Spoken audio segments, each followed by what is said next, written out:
जय हिंद दोस्तों, कैसे हैं आप सब। तो आशा करते हैं कि आप अच्छे होंगे, अपने बिहार फायरमैन एग्जाम की तैयारी में लगे होंगे। तो ये जो हम लोग का फायरमैन का सेट है, यह सेट 27 है, तो 1 से लेकर 26 तक प्रोवाइड कर दिया गया। यदि आप लोग नहीं देखे हैं तो प्लेलिस्ट में जाइए, उसके लिए अलग से प्लेलिस्ट तैयार कर दिया गया है। वहाँ पर आपको 1 से लेकर 26 तक वीडियो मिल जाएंगे। चलिए हम लोग बढ़ते हैं सेट की ओर। तो ये जो हम लोग का सेट है, यह प्रीवियस ईयर का प्रश्न पत्र है। यहाँ पर देखिए, ये बिहार पुलिस कांस्टेबल परीक्षा 8 मार्च 2020 प्रथम पाली, ये प्रथम पाली का प्रश्न है। और जो दूसरा सेट पीछे 26 नंबर है, वह द्वितीय पाली का प्रश्न था।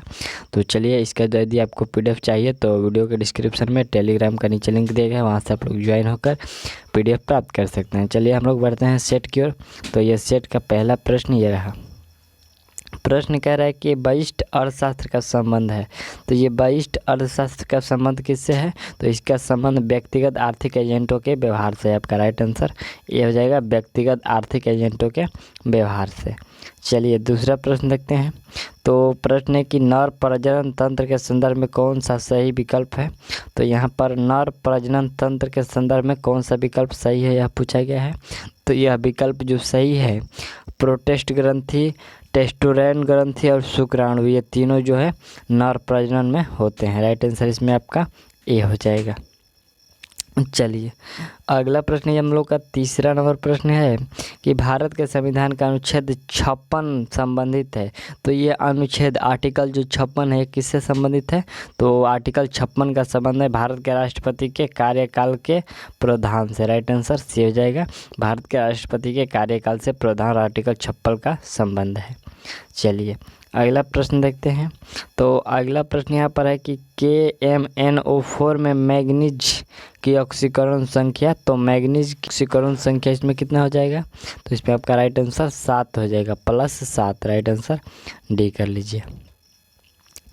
चलिए अगला प्रश्न देखते हैं। ये मैथ के प्रश्न को स्किप कर देंगे। और प्रश्न है कि कौन सा जंतु चिरडिम्बता दर्शाता है? कौन सा जंतु है यहाँ पर जो चिरडिम्बता दर्शाता है? तो यह दर्शाया जाता है अम्बाइस्टोमा के द्वारा। यह चिरडिम्बता दर्शाया जाता है। चलिए अगला प्रश्न हम लोग का 7वें नंबर प्रश्न कह रहा है कि वह ट्रिपलेट कोड को अनुवाद प्रक्रिया को रोकता है। वह ट्रिपलेट कोड जो अनुवाद प्रक्रिया को रोकता है तो वह कौन सा ट्रिपलेट है? तो जो वह ट्रिपलेट है वह है UAA। वह क्या है? UAA है। चलिए अगला प्रश्न यहाँ पर है बिहार का शोक नदी, तो कोसी है। बिहार का शोक नदी कोसी। चलिए नेक्स्ट प्रश्न यहाँ पर देखते हैं। प्रश्न 9 नंबर है कि निम्नलिखित में से किसने वाटर फ्रेम नामक कताई मशीन का आविष्कार किया गया? ये किया था। तो प्रश्न है कि वाटर फ्रेम नामक कताई मशीन का आविष्कार किसके द्वारा किया गया? तो इसका राइट आंसर हो जाएगा, यह किया गया था रिचर्ड आर्कराइट के द्वारा। ठीक, रिचर्ड आर्कराइट के द्वारा यह किया गया था, वाटर फ्रेम नामक कताई मशीन का। राइट आंसर सी कर लीजिए। चलिए अगला प्रश्न 10वें नंबर प्रश्न है कि the passive voice of the following sentence is quinine tastes bitter. तो इसका जो पैसिव वॉइस क्या होगा? तो इसका जो पैसिव होगा क्विनाइन इज टेस्टेड बीटर हो जाएगा। राइट आंसर डी हो जाएगा।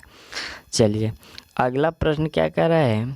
प्रश्न कह रहा है कि XeO2F2 की आकृति होगी, तो इसकी आकृति कैसी होगी? तो इसकी आकृति त्रिकोणीय द्विपिरामिड होगी। ठीक, त्रिकोणीय द्विपिरामिड होगी। राइट आंसर आपका ए हो जाएगा। चलिए अगला प्रश्न क्या है? अगला प्रश्न यहाँ पर है कि मिट्टी में नमक की उच्च सांद्रता में उगने वाले पौधा कहलाते हैं। मिट्टी के नमक की उच्च सांद्रता में उगने वाले पौधा क्या कहलाते हैं? तो वह पौधा कहलाते हैं लवण मृदोभिद कहलाते हैं। राइट आंसर आपका ए हो जाएगा। चलिए अगला प्रश्न क्या है? अगला प्रश्न है यहाँ पर 14 नंबर की Catherine said that he in love before. तो इसका राइट आंसर क्या हो जाएगा? इसका राइट आंसर हो जाएगा हैज ऑलवेज बीन। यहाँ पर राइट आंसर बी कर लीजिए, यहाँ पर हैज ऑलवेज बीन होगा। चलिए अगला प्रश्न क्या है? यहाँ पर प्रश्न है कि कश्मीर घाटी निम्नलिखित में से किन पर्वत श्रेणियों के बीच स्थित है? तो कश्मीर घाटी निम्नलिखित में से किन पर्वत श्रेणियों के बीच स्थित है? तो यह स्थित है पीर पंजाल और बृहद हिमालय, पीर पंजाल और बृहद हिमालय के बीच स्थित है। चलिए अगला प्रश्न क्या है? अगला प्रश्न है कि BE, BMG और तथा AL में निम्न में से किसका द्वितीय आयनन विभव अधिक है? तो द्वितीय आयनन विभव इसमें से किसका अधिक है? तो इसमें जो अधिक विभव होगा वह B का होगा। ठीक, राइट आंसर A हो जाएगा। चलिए अगला प्रश्न यहाँ पर हम लोग का है कि नेचुरल सिलेक्शन का सिद्धांत किसने प्रतिपादित किया था? तो यह प्रतिपादित किसके द्वारा किया गया था? यह प्रतिपादित किया गया था डार्विन के द्वारा। राइट आंसर C हो जाएगा। चलिए नेक्स्ट प्रश्न यहाँ पर हम लोग का है कि ध्वनि सबसे तेज संचरण करती है। ये ध्वनि सबसे तेज संचरण किस में करती है? तो सबसे तेज संचरण ठोस में किया जाता है ध्वनि के द्वारा। राइट आंसर A हो जाएगा। चलिए अगला प्रश्न यहाँ पर हम लोग का है कि 10 प्रक्षेपणों का प्रसारण 4 है। यदि प्रत्येक प्रक्षेपण को 2 से गुना कर दिया जाए तो परिमाणी प्रक्षेपणों का प्रसारण क्या होगा? ये आपका जो इसका जो राइट आंसर होगा ये 10 प्रक्षेपणों का प्रसारण 4 है। यदि प्रत्येक प्रक्षेपण को 2 से गुना कर दिया जाए तो इसका परिमाणी प्रक्षेपण क्या होगा? तो परिमाणी प्रक्षेपण 16 होगा। राइट आंसर C हो जाएगा 16। चलिए अगला प्रश्न हम लोग का है कि गैमेक्सिन, DDT और ब्लीचिंग पाउडर महत्वपूर्ण यौगिक है। ये 2 यौगिक है, गैमेक्सिन, DDT और ब्लीचिंग पाउडर। गैमेक्सिन, DDT और ये तीन यौगिक है और ये महत्वपूर्ण है। तो ये तीनों महत्वपूर्ण है क्लोरीन के। ठीक, राइट आंसर आपका A हो जाएगा। ये तीनों क्लोरीन के महत्वपूर्ण है। चलिए अगला प्रश्न यहाँ पर हम लोग का है, प्रश्न कह रहा है कि जयशंकर प्रसाद द्वारा रचित महाकाव्य कौन सा है? तो इसका जो राइट आंसर हो जाएगा वह हो जाएगा कामायनी। ठीक, कामायनी राइट आंसर D हो जाएगा। चलिए अगला प्रश्न क्या है? यहाँ पर प्रश्न है कि हुक के नियम के अनुसार कम निरूपण के लिए क्या? तो कम निरूपण के लिए यहाँ पर राइट आंसर हो जाएगा, यह हो जाएगा प्रतिबल समानुपाती विकृति। ठीक, प्रतिबल समानुपाती यहाँ पर विकृति राइट आंसर B हो जाएगा। चलिए अगला प्रश्न है कि भारत में विदेशी प्रत्यक्ष निवेशों में से होने वाले प्रवाह को शामिल किया जाता है। भारत में विदेशी प्रत्यक्ष निवेशों से होने वाले प्रवाह को शामिल किया जाता है। तो यह शामिल किया जाता है पूंजी खाते के जमा मदों में शामिल किया जाता है। राइट आंसर C हो जाएगा। चलिए अगला प्रश्न देखते हैं। प्रश्न 26 नंबर है कि एक हीटर का तंतु बना होता है। एक हीटर का जो तंतु है वो किसका बना होता है? तो वह तंतु बना होता है नाइक्रोम का। राइट आंसर C हो जाएगा नाइक्रोम का। चलिए अगला प्रश्न हम लोग का है कि किस मिट्टी में कोशिका सबसे अधिक प्रभावशाली होती है? तो किस मिट्टी में कोशिका सबसे अधिक प्रभावशाली होती है? तो बिल्कुल यह होती है चिकनी मिट्टी में। राइट आंसर हो जाएगा यह चिकनी मिट्टी में अधिक प्रभावशाली होती है। चलिए अगला प्रश्न यहाँ पर हम लोग का है कि स्वर्णिम चतुर्भुज परियोजना का संबंध किससे विकास से है? यह स्वर्णिम चतुर्भुज परियोजना का संबंध किसके विकास से है? ठीक, तो यह किसके विकास से है? राज्य मार्ग के विकास से है। राइट आंसर D हो जाएगा राज्य मार्ग के विकास से। नेक्स्ट प्रश्न यहाँ पर देखिए, प्रश्न है कि निम्नलिखित में से कौन सा युग्म सुमेलित नहीं है? सुमेलित युग्म कौन सा नहीं है? स्थानीय, हवा और देश। ठीक, ये हवा है और देश है। कौन सा इसमें सुमेलित नहीं है? तो इसमें सुमेलित नहीं है यहाँ पर सिरोको कनाडा। ये जो सिरोको का संबंध है कनाडा से, ये वाला जो कथन है यह बिल्कुल गलत है। ठीक, चलिए अगला प्रश्न देखते हैं।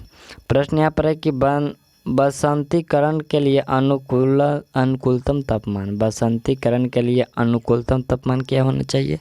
तो इसका तापमान 0 डिग्री सेल्सियस से 5 डिग्री सेल्सियस। कितना? 0 डिग्री सेल्सियस से 5 डिग्री सेल्सियस अनुकूलतम तापमान होने चाहिए।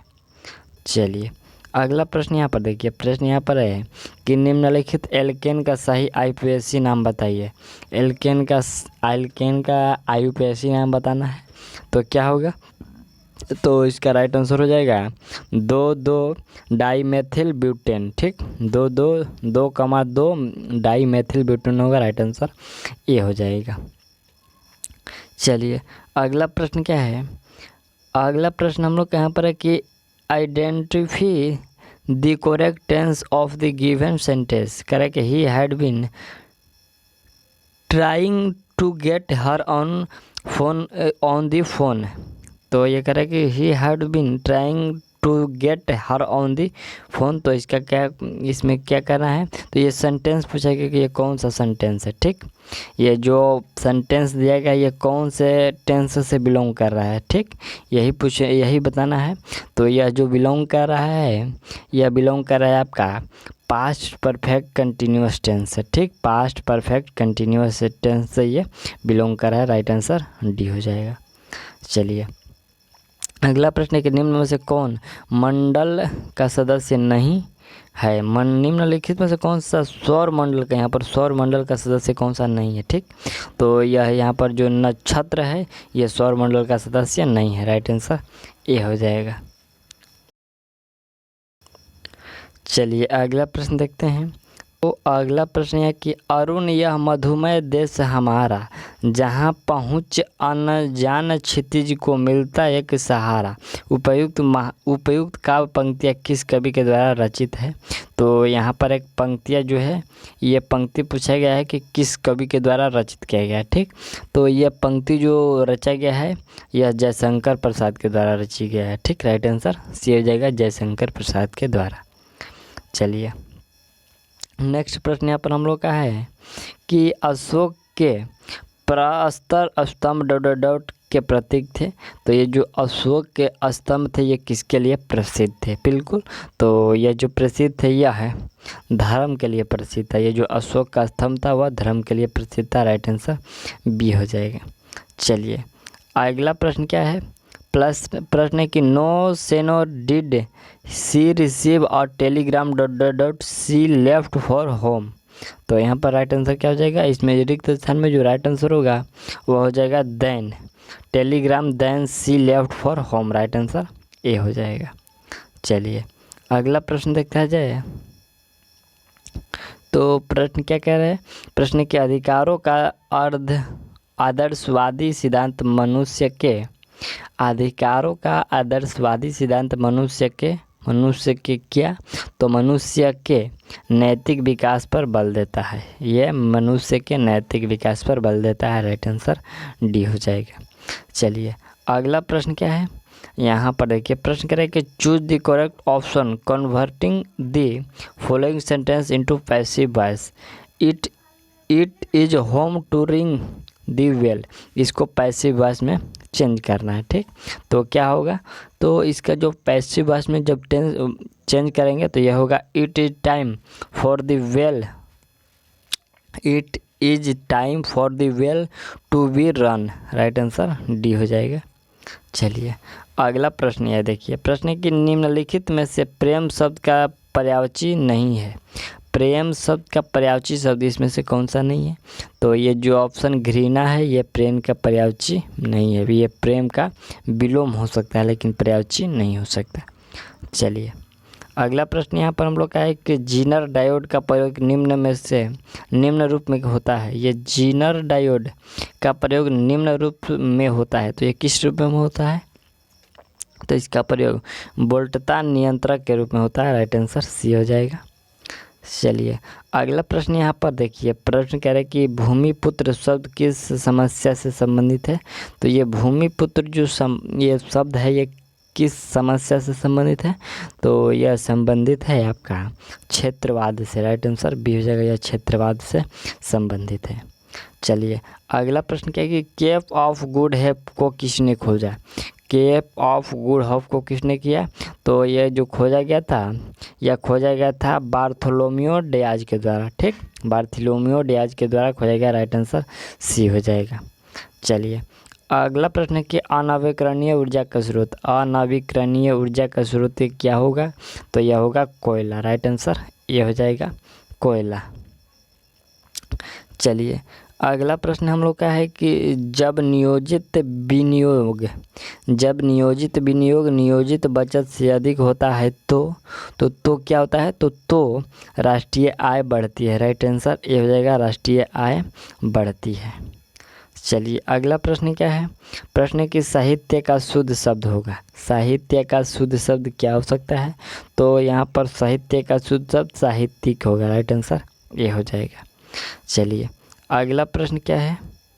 यहाँ टमाटर की कीमत में, ये तो मैथ का प्रश्न है। अगला प्रश्न है कि निम्न में से किस अणु आयन में अयुग्मित इलेक्ट्रॉन नहीं होते हैं? किस अणु आयन में अयुग्मित इलेक्ट्रॉन नहीं होते हैं? तो इसमें आपका राइट आंसर हो जाएगा Br2। यहाँ पर राइट आंसर हो जाएगा Br2 में ये अयुग्मित इलेक्ट्रॉन नहीं होते हैं। चलिए अगला प्रश्न देखा जाए तो सिंधु घाटी की सभ्यता की अधिक मुहरें निर्मित है। तो सिंधु घाटी सभ्यता की अधिकतर मुहरें निर्मित है, ये कैसी निर्मित है? तो यह निर्मित है सेल खड़ी पर ये सभ्यता की अधिक मुहरें निर्मित है। राइट आंसर ये सेल खड़ी, ये मिट्टी का बनाया जाता था जिसमें ये मोहर मारा जाता था, ये मिट्टी के मोहर होते थे। ठीक, चलिए अगला प्रश्न देखिए। प्रश्न 2001 से 11 की अवधि में बिहार की जनसंख्या में दशकीय वृद्धि की दर क्या थी? ठीक, वृद्धि की दर क्या थी? तो इसमें आपका राइट आंसर हो जाएगा वृद्धि की दर 25.42 है। Right answer 25.42%। चलिए अगला प्रश्न क्या है? प्रश्न कि सुभाष चंद्र बोस अंतर्राष्ट्रीय हवाई अड्डा कहाँ अवस्थित है? सुभाष चंद्र बोस अंतर्राष्ट्रीय हवाई अड्डा कहाँ स्थित है? तो ये स्थित है, बिल्कुल ये कहाँ स्थित है? कोलकाता में स्थित है। राइट आंसर डी हो जाएगा। चलिए अगला प्रश्न यहाँ पर हम लोग का है कि निम्नलिखित में से कौन सा एक उपनिवेशवाद के उदय का अत्यधिक उपयुक्त कारण है? तो उपनिवेशवाद के उदय का अत्यधिक उपयुक्त कारण कौन सा है? तो बिल्कुल इसमें राइट आंसर हो जाएगा औद्योगिक विकास। राइट आंसर ए हो जाएगा। चलिए अगला प्रश्न क्या है? प्रश्न है कि choose the correct phrasal verb for the underline part. The whole town was destroyed by flood से। तो इसका यहाँ पर वर्ब खोजना है। तो बिल्कुल ये जो वर्ब है यह वर्ब है वीपेड आउट है। ठीक, वीपेड आउट है। राइट आंसर डी हो जाएगा। चलिए अगला प्रश्न यहाँ पर हम लोग का है कि निम्न में से कौन सी भारतीय संविधान की मुख्य विशेषता नहीं है? निम्नलिखित में से भारतीय संविधान की मुख्य विशेषता इसमें से कौन सी नहीं है? तो इसका राइट आंसर हो जाएगा मुख्य विशेषता ये प्रतिबद्ध न्यायपालिका ये संविधान की विशेषता नहीं है। राइट आंसर सी हो जाएगा। चलिए अगला प्रश्न यहाँ पर है कि जूते हुए खेतों का प्रमाण सिंधु सभ्यता के किस स्थल से मिला है? तो जूते हुए खेतों का जो ये प्रमाण है सिंधु सभ्यता के किस स्थल से मिला है? तो यह मिला है कालीबंगा से। राइट आंसर ये हो जाएगा कालीबंगा से। चलिए अगला प्रश्न क्या है? प्रश्न के निम्न में से कौन सा प्रभुसत्ता संप्रभुता का लक्षण नहीं है? प्रभुसत्ता संप्रभुता का लक्षण नहीं है इसमें से कौन सा? तो राइट आंसर हो जाएगा अविशिष्टता। राइट आंसर सी हो जाएगा। चलिए अगला प्रश्न हम लोग का है कि इंग्लैंड ने अमेरिका पर स्टैंप एक्ट किस वर्ष में लागू किया? तो इंग्लैंड ने अमेरिका पर स्टैंप एक्ट जो लागू किया यह कब किया गया था? यह 1765 में किया था। राइट आंसर बी हो जाएगा। यह 1765 में स्टैंप एक्ट लागू किया गया। अगला प्रश्न हम लोग का 58 नंबर प्रश्न की डोवरेनर 120 डिग्री सेल्सियस पर अमोनिया से क्रिया करके देता है तो वह क्या देता है? अमोनिया से क्रिया करके तो वह देता है B2H6 इंटू फिर 2NH3 देता है। राइट आंसर बी हो जाएगा। चलिए नेक्स्ट प्रश्न की आंखों देखा गदर रचना की विधि क्या है? विद्या क्या है? आंखों देखी गदर रचना की विद्या क्या है? तो इसका विद्या है संस्मरण। राइट आंसर बी हो जाएगा। इसका विद्या है संस्मरण। चलिए नेक्स्ट प्रश्न यहाँ पर हम लोग का है। प्रश्न है कि भारत में जैव विविधता की दृष्टि से निम्नलिखित में से कौन सा तप्त स्थल में शामिल है? तो तप्त स्थल में कौन शामिल है? ये जो पश्चिमी घाट है ये तप्त स्थल में शामिल है। राइट आंसर ये हो जाएगा। चलिए अगला प्रश्न है कि एक इलेक्ट्रॉन और प्रोटॉन की द्विब्रागली तरंगदैर्घ्य समान है, किसका वेग अधिक होगा? किसका वेग अधिक होगा? तो इसमें सबसे जो अधिक वेग होगा इलेक्ट्रॉन का वेग अधिक होगा। राइट आंसर ये हो जाएगा, इलेक्ट्रॉन का वेग अधिक होगा। चलिए अगला प्रश्न यहाँ पर हम लोग का है कि पौधों को सबसे अधिक पानी किस मिट्टी में मिलता है? पौधों को सबसे अधिक पानी किस मिट्टी में मिलता है? तो आपका राइट आंसर हो जाएगा बलुई मिट्टी में। ठीक, बलुई मिट्टी में अधिक मिलता है। राइट आंसर सी हो जाएगा। चलिए अगला प्रश्न क्या प्रश्न है कि जल चक्र में कौन सी प्रक्रिया सम्मिलित नहीं होती है? तो जल चक्र में कौन सी प्रक्रिया सम्मिलित नहीं होती है? तो ये जो संचलन की प्रक्रिया सम्मिलित नहीं होती है। चलिए अगला प्रश्न है कि निम्न में से कौन सी मूल मात्रक नहीं है? तो मूल मात्रक इसमें से कौन सा नहीं है? तो ये जो आपका ओम है यह मूल मात्रक नहीं है। चलिए अगला प्रश्न देखते हैं। प्रश्न 66 नंबर है कि संयोजक यौगिक तो ये संयोजक यौगिक बंद अणु के बीच इलेक्ट्रॉनों के साझे से बनते हैं। ये बंद अणु के बीच इलेक्ट्रॉनों के साझे से बनते हैं। राइट आंसर डी हो जाएगा। चलिए अगला प्रश्न क्या प्रश्न यहाँ पर है कि निम्नलिखित गति में कौन सी तीव्रतम है? ठीक, कौन सी गति तीव्रतम है? तो यहाँ पर जो आपका 19 किलोमीटर प्रति घंटा, ये प्रति किलोमीटर घंटा वाला जो है ये गति अधिक है, तीव्र है। चलिए अगला प्रश्न देखते हैं। तो प्रश्न 68 नंबर कह रहे कि प्रश्नकाल के ठीक बाद के समय को कहा जाता है। प्रश्नकाल के ठीक बाद के समय को क्या कहा जाता है? तो बिल्कुल उस समय को शून्य काल कहा जाता है। राइट आंसर ये हो जाएगा शून्य काल। अगला प्रश्न क्या प्रश्न है कि बिहार में कुल संसदीय निर्वाचन क्षेत्रों की संख्या? तो बिहार में जो कुल संसदीय निर्वाचन क्षेत्रों की संख्या वो 40 है। राइट आंसर बी हो जाएगा, 40 है। चलिए अगला प्रश्न क्या है यहाँ पर प्रश्न देखिए। यह प्रश्न कह रहा है कि fill in the blanks with appropriate modal, Ram is not feeling well, he ... consult all doctor. तो इसका राइट आंसर क्या हो जाएगा? इसका राइट आंसर हो जाएगा should consult all doctor. Right answer B हो जाएगा। चलिए अगला प्रश्न क्या है? प्रश्न है कि जब वस्तु की कीमत बढ़ने पर कुल व्यय बढ़े तो मांग की कीमत तो लोच होगी। मांग की कीमत तो लोच होगी, तो यह लोच होगी इकाई से अधिक, यह इकाई से अधिक लोच होगी। चलिए अगला प्रश्न क्या है? प्रश्न है कि कुल गाड़ी ... के लिए प्रसिद्ध है। तो ये कुल गाड़ी किसके लिए प्रसिद्ध है? ये प्रसिद्ध है सोना के लिए। कुल गाड़ी सोना के लिए प्रसिद्ध है। चलिए अगला प्रश्न क्या है? प्रश्न है कि एसआई मात्रकों में वोल्टेज मान नियतांक का मान है। तो वोल्टेज मान नियतांक का मान क्या है? इसका मान है 1.38 गुना 10⁻³ JK -1। राइट आंसर आपका इसमें डी हो जाएगा। चलिए अगला प्रश्न है कि निम्नलिखित में से कौन सा एक कार्बोहाइड्रेट नहीं है? कौन सा एक कार्बोहाइड्रेट इसमें नहीं है?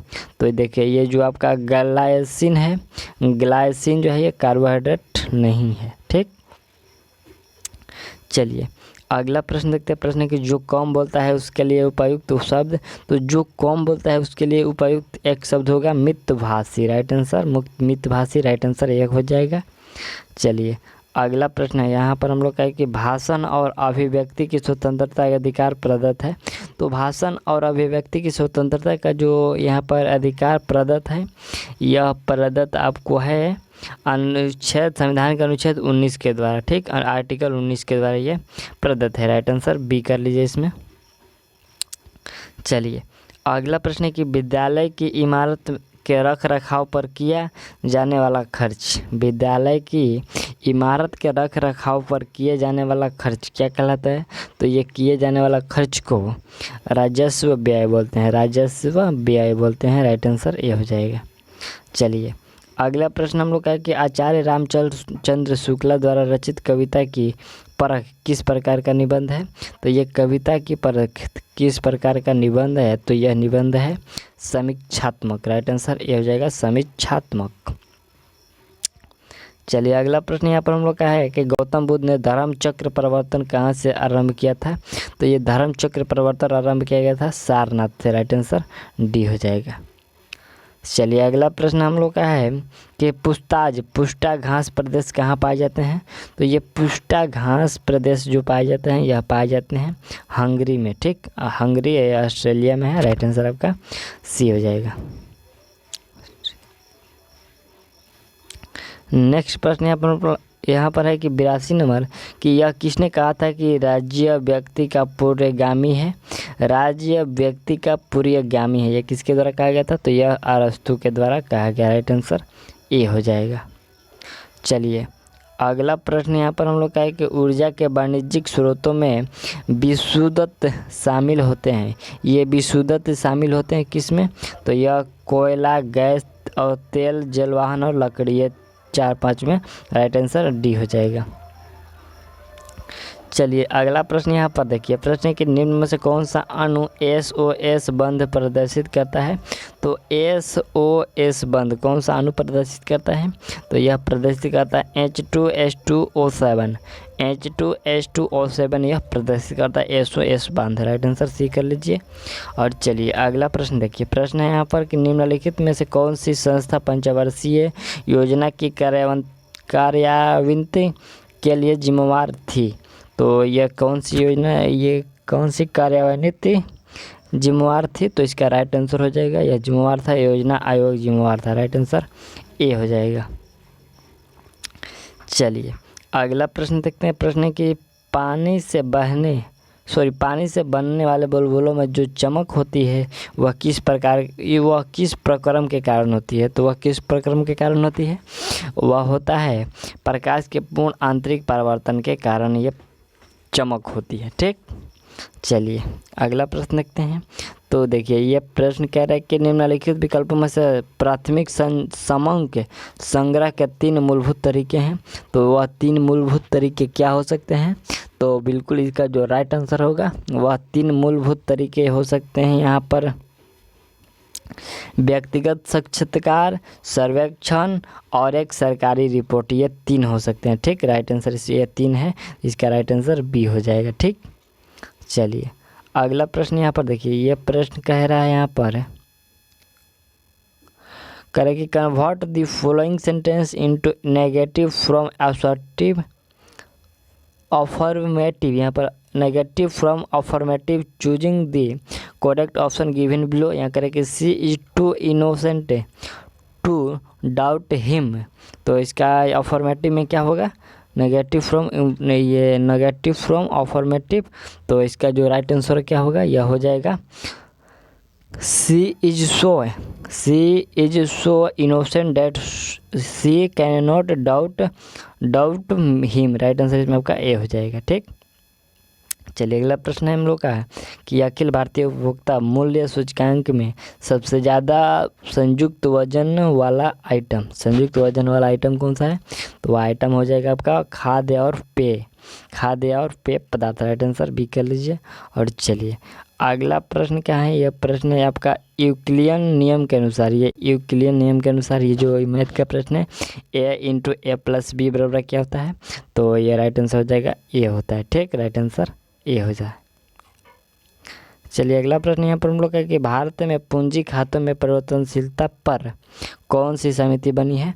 तो परिवर्तनशीलता पर कौन सी समिति बनी है। तो यह समिति जो बनाया गया है वह समिति है आपका तारापुर समिति यह परिवर्तनशीलता पर कार्य करती है। चलिए अगला प्रश्न यहाँ पर हम लोग का है कि भारतीय संविधान के अनुच्छेद 368 का संबंध है। तो 368 का जो संबंध है वो संविधान संशोधन से है। 368 का संबंध संविधान संशोधन से।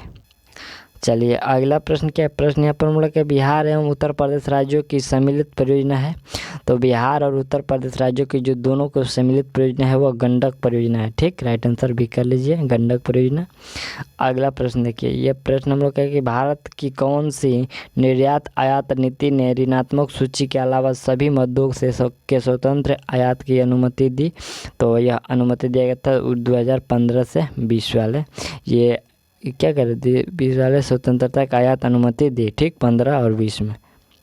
चलिए अगला प्रश्न यहाँ पर हम लोग का है कि एड्स रोग का जनक एक है, तो सॉरी एड्स रोग का जनक है एक, मतलब जनक मतलब उत्पन्न होने वाला कौन सा है, तो ये मेरा राइट आंसर इसमें हो जाएगा विषाणु, राइट आंसर बी हो जाएगा।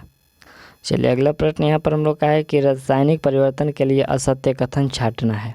इसमें असत्य कथन कौन सा है, तो इसमें असत्य जो कथन हो जाएगा वह कथन होगा यह उत्क्रमणीय परिवर्तन है। इसमें रासायनिक परिवर्तन के लिए असत्य कथन है, यह एक उत्क्रमणीय परिवर्तन है, यह बिल्कुल कथन गलत है। चलिए अगला प्रश्न यहाँ पर हम लोग का है कि निम्नलिखित में से कौन सा सौरमंडल का भाग नहीं है, तो सौरमंडल का भाग इसमें से कौन सा नहीं है, तो ये देखिए ये निहारिका जो शब्द है ये सौरमंडल का भाग कतई नहीं है। ठीक, चलिए अगला प्रश्न है 98 नंबर है कि मानव के रुधिर का बिडाल टेस्ट किसके संक्रमण को दर्शाता है। ये बिडाल टेस्ट किसके संक्रमण को दर्शाता है, तो ये salmonella typhi salmonella typhi test को दर्शाता है। अगला प्रश्न देखिए, प्रश्न है कि निम्न में से कौन सा भाग मादा प्रजनन तंत्र में नहीं है, तो मादा प्रजनन तंत्र में जो भाग नहीं है वह कौन सा है, तो यहाँ पर शुक्रवाहिनी, ये शुक्रवाहिनी नर तंत्र का भाग है।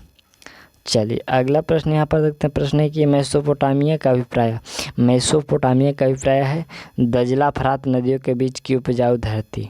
मेसोपोटामिया का अर्थ है यहाँ पर दजला फरात नदियों के बीच की उपजाऊ भूमि को मेसोपोटामिया कहते हैं। ठीक, तो ये जो हम लोग का सेट था यह प्रीवियस ईयर का सेट 27 था। ठीक, सेट 27 था और सेट 28 आपको जल्दी प्रोवाइड कर दी जाएगी। तब तक के लिए थैंक्स, मिलते हैं अगले वीडियो में।